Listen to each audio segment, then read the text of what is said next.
Praise the Lord. Hallelujah. കർത്താവായ യേശുക്രിസ്തുവിന്റെ അതിവിശുദ്ധ നാമം വാഴ്ത്തപ്പെടുമാറാകട്ടെ. प्रभु यीशु मसीह के पवित्र नाम की महिमा होवे. ഈ രാവിലെ സമയം കർത്താവ് നിങ്ങളോട് കൂടെ ഇരിപ്പാൻ എനിക്കൊരു സാവകാശം ഒരുക്കി തന്നതിനെ ഓർത്ത് ഞാൻ കർത്താവിനെ അധികമായി സ്തുതിക്കുന്നു. आज सुबह के वेला में आप लोग के साथ मिलकर आराधना करने के लिए परमेश्वर एक अवसर दिया. मैं प्रभु को धन्यवाद देते हैं. അതേപോലെ യേശുവിൻ്റെ സ്നേഹം വിലമതിക്കാൻ പറ്റാത്ത ആ ഒരു സ്നേഹത്തെക്കുറിച്ച് നിങ്ങളോട് പറവാൻ നിങ്ങളെ ഇന്ന് ഇവിടെ കൊണ്ടുവന്ന് ആക്കിയ ആ ദൈവത്തിനെ ഞാൻ സ്തുതിക്കുന്നു. परमेश्वर का उस असीम प्रेम के बारे में वर्णन करने के लिए, उसके बारे में कहने के लिए आप में से प्रत्येक लोगों को इस जगह में इकट्ठा किया. मैं आप लोगों के प्रति परमेश्वर को धन्यवाद देते हैं. നിങ്ങൾക്കും ഞാൻ എൻ്റെ ഹൃദയത്തിൻ്റെ ആഴത്തിൽ നിന്ന് നന്ദി അർപ്പിക്കുന്നു. आप लोगों के लिए भी मैं फिर से प्रभु को हृदय की गहराई से धन्यवाद देते हैं. ഞാൻ എന്നെ ദൈവത്തിൻ്റെ കരങ്ങളിൽ മറച്ചുകൊണ്ട് നിങ്ങളെ ഞാൻ എൻ്റെ ദൈവത്തിൻ്റെ കരങ്ങളിൽ കൊടുക്കുന്നു. ലൂദിയാളുടെ ഹൃദയത്തെ തുറന്ന ദൈവം ഇന്ന് നിങ്ങളുടെ ഹൃദയങ്ങളെയും തുറക്കും. मेरे प्रियो, मैं अपने आप को प्रभु के उस पंगों के हाथ में सौंप देता हूँ जो आपको देते हैं. जो लुदिया के हृदय को खोला हुआ परमेश्वर आपके हृदय को भी आज खोलेगा. 2021 ഫെബ്രുവരി മാസം ഞാൻ ഷാർജയിൽ ഇരുന്നു കൊണ്ട് ദൈവത്തോട് നിലവിളിച്ചു.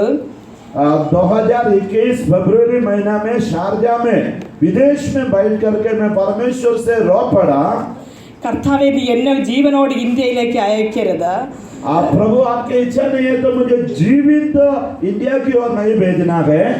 എനിക്ക് ഒറ്റയ്ക്ക് ജീവിക്കുവാൻ കഴിയത്തില്ല എന്ന് പറഞ്ഞ് നിലവിളിച്ചു. मैं अकेला जीवन नहीं बिता सकते करके वो रो पड़ा प्रभु के सामने. അപ്പോൾ എന്നോട് എൻ്റെ ദൈവം പറഞ്ഞു, നീ നാട്ടിലേക്ക് പോയേ തീരൂ, നിന്നെക്കുറിച്ച് എനിക്ക് ചില ഉദ്ദേശങ്ങളുണ്ട് എന്ന് എന്നോട് പറഞ്ഞു. परमेश्वर का आत्मा ने मुझे बहुत साफ साफ बात की है. आपको इंडिया में जाना है. आपके बारे में मेरे पास बहुत सारे योजनाएं हैं. എൻ്റെ ചെറിയ പ്രായം തൊട്ട് എന്ന് പറഞ്ഞാൽ ഒരു 10-20 വർഷം വയസ്സ് തൊട്ടേ കർത്താവിൻ്റെ സ്നേഹത്തെക്കുറിച്ചും നടത്തിപ്പിനെക്കുറിച്ചും സാക്ഷീകരിച്ച് നടന്ന എനിക്ക് ഞാൻ എൻ്റെ ദൈവത്തോട് ചോദിച്ചു, ഈ സമയം ഞാൻ എൻ്റെ നഷ്ടത്തിൻ്റെ കഥ പറയാനോ എന്ന് ചോദിച്ചു. मैंने 20 साल से लेकर प्रभु के आश्चर्यकर्मों को, प्रभु का कामों को वर्णन करके जीवन बिताने वाला मैं अभी प्रभु मुझे चलाए वो मार्गों के बारे में मैं कहना है क्या, ऐसा पूछने लगा. അപ്പോൾ കർത്താവ് എന്നോട് കൂടെ പറഞ്ഞു, നിന്റെ നഷ്ടത്തിൻ്റെ കഥയല്ല, നിന്റെ കഷ്ടസമയത്തിൽ ഞാൻ നിന്നോടുകൂടെ ഇരുന്നതിന് നീ പറയുമ്പോൾ ഇത് കേൾക്കുന്ന ജനങ്ങളുടെ ഹൃദയത്തിൽ വിശ്വാസത്തെ വർദ്ധിപ്പിക്കുവാനും അവരെ എന്നിലേക്ക് തിരിക്കുവാനും എന്നെക്കൊണ്ട് കഴിയും. आपके जीवन में जो चीजें नुकसान हुआ, जो लॉस हुआ, उसके विषय में नहीं, आपके कष्टों में, विषम परिस्थितियों में जो मैंने आपको संकट के दिन जो चलाया, उसके बारे में आप लोगों को कहेंगे, उनका विश्वास बढ़ते जाएगा. ഇന്ന് കഷ്ടത്തിൻ്റെ അടിത്തട്ടിൽ അനേകർ ആത്മഹത്യക്ക് നേരായി പോയിക്കൊണ്ടിരിക്കുമ്പോൾ എൻ്റെ കുറച്ച് ജനങ്ങളെ എനിക്ക് വീണ്ടെടുക്കാനുണ്ട് എന്ന് ദൈവാത്മാവിനോട് സംസാരിച്ചു. प्रभु का पवित्र आत्मा ने मेरे से बात किया. तनाव में होकर के बहुत सारे लोग आत्महत्या करने के समय में ऐसा बहुत सारे लोगों को मुझे वापस बचाना मेरा उद्देश्य है करके कहा. ഞാൻ എൻ്റെ ദൈവത്തോട് പറഞ്ഞു, കർത്താവേ, ഞാൻ ഇനി മരണത്തെക്കുറിച്ച് ചോദിക്കത്തില്ല. എൻ്റെ ഈ ഒരു മുള്ളേറിയ ജീവിതം അനേകർക്ക് അനുഗ്രഹമായി തീരുവാണെങ്കിൽ ഞാൻ എനിക്ക് ജീവൻ തരുവോളം നിനക്ക് സാക്ഷിയായി നിൽക്കാമെന്ന് കർത്താവിനോട് ഒരിക്കൽ കൂടെ എന്നെ സമർപ്പിച്ചു. मैंने एक बार और समर्पण किया. आपने कांटों के बारे में, मृत्यु के बारे में प्रभु से नहीं मांगेंगे. अगर जीवन देंगे प्रभु के लिए मैं एक गवाही ठहरूंगा करके निर्णय लिया. ആ ദൈവം ഇന്നും ജീവനോടെ ഇരിക്കുന്നു എന്ന് എൻ്റെ അനുഭവത്തിൽ കൂടെ ഞാൻ നിങ്ങളോട് പറയുന്നതിൽ വളരെ സന്തോഷം വിചാരിക്കുന്നു.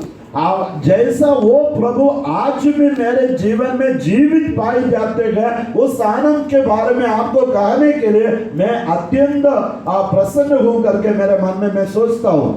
നിങ്ങൾ ഏത് കഷ്ടതയിൽ കൂടെ കടന്നു പോകുന്നു, ഏത് കണ്ണുനീരിൽ കൂടെ കടന്നു പോകുന്നു, ഏത് ഇല്ലായ്മയിൽ കൂടെ കടന്നു പോകുന്നു എന്ന് എനിക്കറിയത്തില്ല. പക്ഷേ നിങ്ങളെ ഉള്ളതുപോലെ അറിയുന്ന ഒരു കർത്താവ് ഈ സഭയ്ക്കകത്ത് വന്നിട്ടുണ്ട്, നിങ്ങളുടെ അടുത്ത് തന്നെ ഉണ്ട്. നിങ്ങളൊന്ന് തിരിഞ്ഞു നോക്കുകയാണെങ്കിൽ അവൻ്റെ സാമീപ്യം നിങ്ങൾക്ക് തിരിച്ചറിയാൻ സാധിക്കും. आप कौन सा परिस्थिति में होकर के, कौन सा कठिनाई में होकर के आप जीवन बिता रहे, मैं नहीं कर सकता हूँ, मैं नहीं जान सकता हूँ, लेकिन आपके परेशानियों को, आप जिस स्थिति में है उसको जानने वाला परमेश्वर आज इस हॉल के अंदर उसका उपस्थिति पाए जाते हैं. ഞാൻ ചില ദൈവവചനങ്ങളിൽ കൂടെ എൻ്റെ അനുഭവ സാക്ഷ്യം പകരുവാൻ ഞാൻ ആഗ്രഹിക്കുകയാണ്. मैं कुछ वचनों के द्वारा मेरे जीवन में परमेश्वर ने किया हुआ बातों का वर्णन करने के लिए, उस गवाही को आपके सामने प्रस्तुत करने के लिए मैं चाहता हूँ. സങ്കീർത്തനങ്ങളുടെ പുസ്തകം 34-ാമത്തെ അധ്യായം 10-ാമത്തെ വാക്യം. भजन संहिता उसका 34 उसका 10वीं आयत को पढ़ेंगे. 34 का 10वीं वचन. അവിടെ ഇങ്ങനെ പറയുന്നു, ബാലസിംഹങ്ങളും ഇരകിട്ടാതെ വിശന്നിരിക്കും, യഹോവയെ അന്വേഷിക്കുന്നവർക്ക് ഒരു നന്മയ്ക്കും കുറവ് വരികയില്ല. उसका 10वीं वचन में ऐसा लिखा है, जवान सिंहों को तो घटी होती है और वे भूखे भी रह जाते हैं, परंतु यहोवा के खोजियों को किसी भली वस्तुओं की घटी न होगी. രാജാവായിരുന്ന ദാവീദ് ഈ സങ്കീർത്തനം എഴുതണമെങ്കിൽ രാജാവായിരുന്ന ദാവീദും ചില കഷ്ടതയിൽ കൂടെ, ഇല്ലായ്മയിൽ കൂടെ, പട്ടിണിയിൽ കൂടെ കടന്നു പോയിട്ടുണ്ട് എന്ന് നിങ്ങൾ അറിയണം. आप लोग इस बात को समझना है, दाऊद राजा इस बात को कहना है तो दाऊद के अपने अनुभव में कुछ कंगालपन, कुछ परेशानी, कुछ वेदनाओं में होकर के दाऊद भी गुजरा है अपने जीवन में. നിങ്ങൾക്കറിയാം, സിംഹം ഒരിക്കലും പട്ടിണി കിടക്കത്തില്ല. വിശന്നു എന്നറിയുമ്പോൾ അവൻ എവിടെ കൂടെയെങ്കിലും ഓടി തനക്ക് വേണ്ടിയ ഇരയെ തേടിയെടുക്കും. शेर जो है कभी भी सिंह जो है कभी भूखे नहीं रहता है. जब भूख लगता है कहीं न कहीं ढूंढ के कुछ न कुछ पकड़ के वो अपना भोजन का इंतजाम करता है. അങ്ങനെയുള്ള ഒരു സിംഹം പട്ടിണി കിടന്നാലും ദൈവത്തെ അന്വേഷിക്കുന്ന ഒരു ദൈവ പൈതൽ ഒരു നേരം പോലും പട്ടിണി കിടക്കുവാൻ വരികയില്ല. लेकिन परमेश्वर का कलाम ये कहता है, वो जवान सिंह को भी भूखे रहना पड़ता है, लेकिन यहोवा परमेश्वर के खोजियों को कभी भी प्रभु भूखे नहीं रहता है. आपको डाका परमेश्वर का धन्यवाद करेंगे. ഇതിന് മറുപടിയായിട്ട് കർത്താവ് എങ്ങനെ ഞങ്ങളെ തീറ്റിപ്പോറ്റി എന്ന് എൻ്റെ കുട്ടിക്കാലത്ത് ഞാൻ നിങ്ങളോട് പറയാൻ ആഗ്രഹിക്കുന്നു. इस वचन के आधार पर मेरे जवानी के समय में परमेश्वर ने कैसे संभाला, इस बात को मैं आपके सामने बताने के लिए चाहता हूँ. ഞാൻ 5 പെൺകുട്ടികൾ അടങ്ങിയ ഒരു പാവപ്പെട്ട കൂലിക്കാരൻ്റെ ഒരു മകളായിരുന്നു, രണ്ടാമത്തെ മകളായിരുന്നു ഞാൻ. 5 लड़कियों के एक गरीब परिवार में 5वें बेटे के स्थान में हम पाए जाते थे, दूसरा स्थान में मैं पाए जाते थे. ദൈവഭക്തിയായ എൻ്റെ അമ്മയുടെ അപ്പയുടെയും കീഴെ സന്തോഷമായി ഞങ്ങളുടെ കുടുംബജീവിതം വലിയ ആനന്ദമായിട്ട് പോയിക്കൊണ്ടിരുന്നു. मेरे माँ बाप परमेश्वर का भाई मानने के कारण हमारे पारिवारिक जीवन बहुत ही आनंद से भरा हुआ एक पारिवारिक जीवन थे. എനിക്ക് എഞ്ചിനീയറിംഗ് പഠിക്കണമെന്നുള്ള ആഗ്രഹം ഉണ്ടായിരുന്നു. मेरे जीवन में इंजीनियरिंग पढ़ने का बहुत इच्छा था. പക്ഷേ ഞാൻ 10ാം ക്ലാസ് പഠിച്ചുകൊണ്ടിരുന്നപ്പോൾ പപ്പയ്ക്ക് ഈ ലോകം വിട്ടു പോകേണ്ടി വന്നു. मैं 10वीं क्लास के पढ़ाई के समय में परमेश्वर का दासी के पिताजी उस समय इस दुनिया को छोड़ा.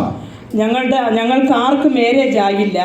എൻ്റെ ചേച്ചി +2 ആയിരുന്നു, ഞാൻ 10th, എൻ്റെ ലാസ്റ്റ് അനിയത്തി 5ാമതുള്ളവൾ 2ാം ക്ലാസ് പഠിച്ചുകൊണ്ടിരുന്നു. मेरे कोई भी बहनों का शादी नहीं हुआ था. बड़ी वाली 10 में थे, दूसरा क्लास में था, तीसरा जो है 2 उम्र के उस समय में पिताजी ने इस दुनिया को छोड़ा. ഞങ്ങളുടെ അമ്മ അതോടെ ഒരു രോഗിയായി മാറി. उस समय हमारी माँ जो है वो बीमार पड़ गई.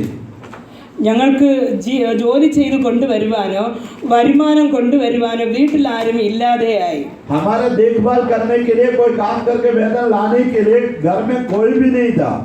ആ ദിവസങ്ങളിൽ രാത്രിയാമങ്ങൾ എൻ്റെ അമ്മയെ നോക്കുമ്പോൾ പായിലിരുന്നു കൊണ്ട് തലയിൽ മുട്ടാങ്കിട്ട് ദൈവസന്നിധിയിൽ കണ്ണുനീരൊഴുക്കുന്ന ഒരു അമ്മയാണ് ഞാൻ കണ്ടിട്ടുള്ളത്. हम लोग भूख लगने के समय में रात को जब देखते हैं, आप परमेश्वर का दासी का माँ जो है सिर में कपड़ा डाल करके रात्रिकाल के वेला में एक चटाई बिछा के प्रार्थना में समय बिताते थे. ആരോട് എൻ്റെ അമ്മ ഇല്ല എന്ന് പറഞ്ഞു തിരിഞ്ഞ് കരയുന്നത് ഞങ്ങൾ കണ്ടിട്ടില്ല. परमेश्वर का दासी का माँ जो है हमारे पास कुछ नहीं है करके कुछ मांगते हुए कभी नहीं देखा.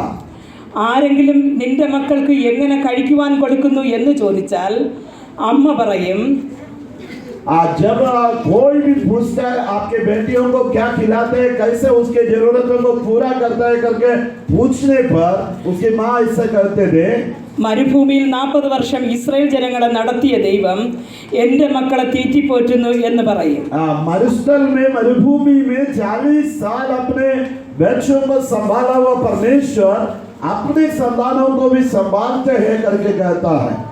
അതേപോലെ നിന്റെ 5 മക്കളെ എങ്ങനെ കെട്ടിക്കൊടുക്കുമെന്ന് ചോദിക്കുന്ന ആൾക്കാരോട് അമ്മ പറയും, ऐसा ही लोग पूछते हैं आपके 5 लड़कियों का शादी कैसे कराएंगे, ऐसा पूछने वालों को माँ ऐसा जवाब देती थी. 5 അപ്പവും 2 മീനും കൊണ്ട് 5000-ൽ പരം ജനങ്ങൾക്ക് കഴിക്കുവാൻ കൊടുത്ത് മിച്ചം വരുത്തിയ ദൈവം 5 रोटी और 2 मछली से 5000 से अधिक लोगों को तृप्ति से पूरे खिलाया हुआ परमेश्वर എനിക്കുള്ള അല്പഭൂമി കൊണ്ട് 5 മക്കളെ നിലനിർത്തി എനിക്ക് മിച്ചം തരും എന്ന് പറയും. मेरे पास पाई जाने वाला 5 डेसिमल जमीन से ही उनके सारे शादी करा के और भूमि बाकी रहेगा, ऐसा करके विश्वास की बातें माँ बोलती थी. അമ്മ പറഞ്ഞ ഈ വിശ്വാസത്തിന്റെ വാക്കുകൾ मेरी माँ जो विश्वास की बातें बोली, കർത്താവ് അത് മറുപടിയായിട്ട് നമുക്ക് ജീവിതത്തിൽ തന്നു. परमेश्वर ने उसका प्रार्थना के उत्तर के रूप में अपने जीवन में प्रकट किया. എങ്ങനെ ഞങ്ങളുടെ വീട്ടിൽ ആഹാരം ഉണ്ടായെന്ന് ഞങ്ങൾക്ക് അറിയത്തില്ല. कैसे हमारे घर में भोजन सामग्री हुआ ये हमें मालूम नहीं है. ഞങ്ങളുടെ വീട്ടിൽ ആരും ജോലിക്ക് പോയില്ല. हमारे घर में कोई नौकरी करने के लिए नहीं गया. പക്ഷെ ഞങ്ങൾ ഒരു നേരം പോലും പട്ടിണി കിടന്നിട്ടില്ല. लेकिन हमारे घर में एक देर भी हम लोग भूखे नहीं रहा. ഞങ്ങളുടെ 3 പേര് ഇന്ന് ചെറിയ ചെറിയ ജോലികളിൽ ഇരിക്കുന്നു. हम लोग में 3 बहन लोग जो है अच्छे नौकरी में पाए जाते हैं. 2 പേരും ഞാനും DT8 വരെ പഠിച്ചു, കമ്പ്യൂട്ടർ പഠിച്ചു. കർത്താവ് കുറെ വിദ്യാഭ്യാസങ്ങൾ എനിക്കും തന്നു. मुझे भी अच्छा पढ़ाई लिखाई परमेश्वर ने दिया, कंप्यूटर पढ़ा और अलग अलग लोग अलग अलग पढ़ाई में आगे बढ़ाया. കർത്താവ് ഇത്രത്തോളം നടത്തിയെങ്കിൽ हमारा परमेश्वर अभी तक संभाला है तो ഞങ്ങളുടെ മിടുക്കോ കാര്യങ്ങളോ ഒന്നുമല്ല.